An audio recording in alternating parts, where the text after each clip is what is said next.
Well, Brian, driving a Porsche is always special, but this is really special. This is the all-new electric Porsche Taycan. And we're here in Europe. We're starting in Denmark, driving to Hamburg, Germany, in this car over 2 days. It's going to be awesome.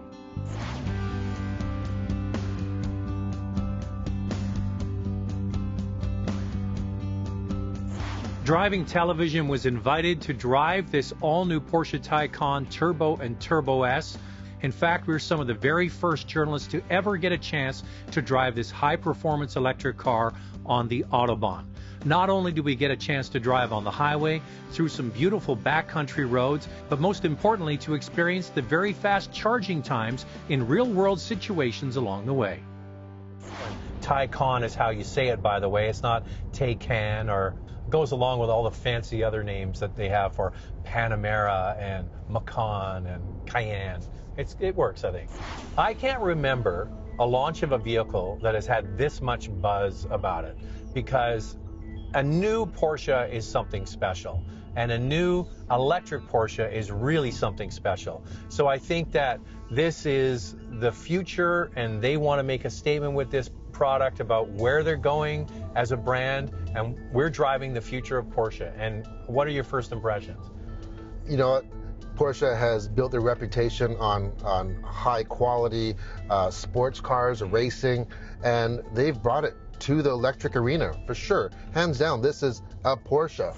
And I think the DNA of the brand is all intact in the design: low hood, high fenders, narrow waist, beautiful back end with the light bar across, and they even used the name Turbo, which was a bit controversial. Yeah, some people have been knocking Porsche, saying turbo. Well, there's no turbo in this, but Porsche's been using the term turbo for a while as a sub-brand. Yeah, it's their top trim, exactly. Right? So I have no problem with, it's like it's the same as all their other vehicles, because you can't just say it's a turbo, because a lot of the other vehicles are turbos, and they're not turbos. Now, even though this is a futuristic car, it still has to look like a Porsche. So even though it has very advanced technology under the skin, it has an almost traditional look. It could be argued that this is a four-door 911.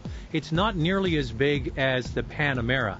What you notice are the floating headlamps that are very reminiscent to the Mission E concept car that was shown roughly 4 years earlier.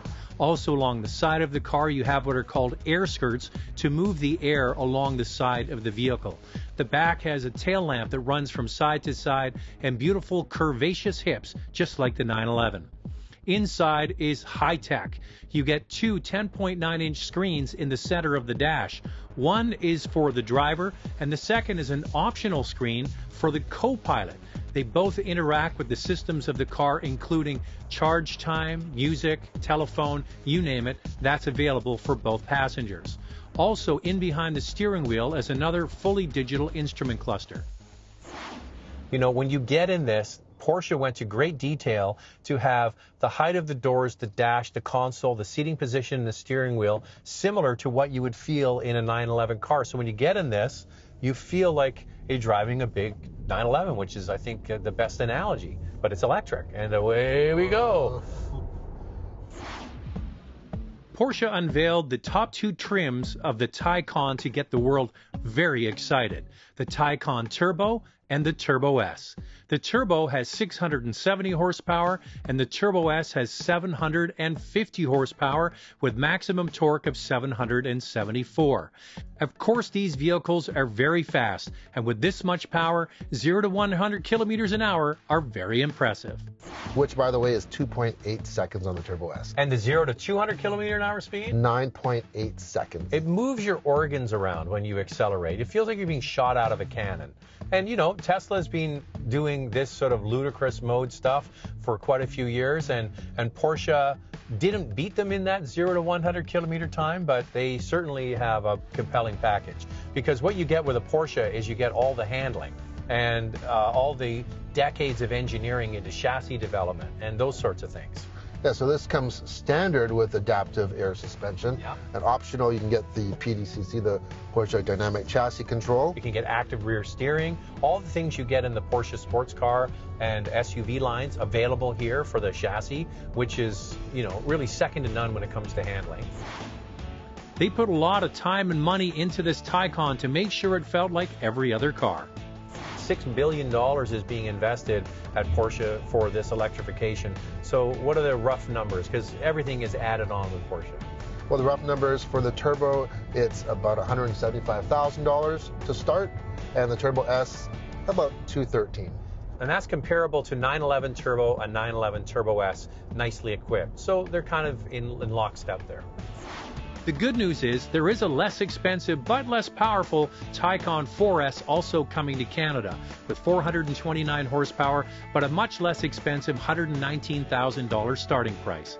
Either way you slice it, this is one incredible car. Taycan 4S, Turbo or Turbo S, I'll take one of each. So this Porsche Taycan is different than what's out in the marketplace right now. Sure, it's electric, but it's got the 2-speed transmission, and we're charging all of these cars. We drove 4 hours here, and we got here with how much left in the battery? About 15%. And after how long did it take to get to 80% full?